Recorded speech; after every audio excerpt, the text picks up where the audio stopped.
Welcome back, and let's continue our conversations now with the Republicans who would like to be the state's governor, joined now by Garrett Soldano.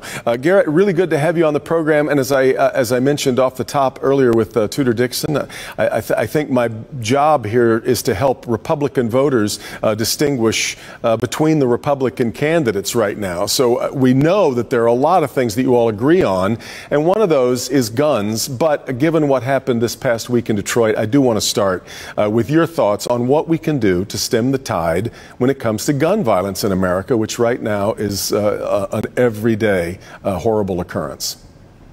Yeah, that's one thing we have right now is a lot of bad things happening, a lot of evil people doing evil things. And so what we don't have is a gun problem. I believe we have a mental health problem, and we have to put more emphasis on mental health. We have to put more emphasis on social media when these people are posting images of themselves and saying things and doing violent behavior on social media. We really need to put an emphasis on there to prevent these things from happening. That's for sure. Well, then, in fact, we don't see very much support among the candidates for red flag laws. That would kind of speak to that sort of thing, wouldn't it, to help us prevent, when we see signs of trouble, to be able to take action against them?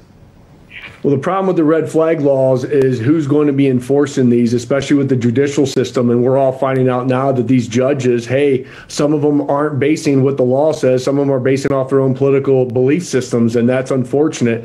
But gun control is not the solution to this. Just look what happened in New York with the evil person that shot up the grocery store. Look what happens in Chicago at every single weekend or every single day. I call it Shot-Cago now because Chicago has the most mass shootings than any other city in our union. So again, the emphasis must go on mental health. We need to get to the root of the problem. That's focusing on family, focusing on God, and putting these things back into the family unit. That's for sure. You don't see any correlation between the fact that the United States, the country with the most guns per person in the world, also has this kind of a problem? No, I do not.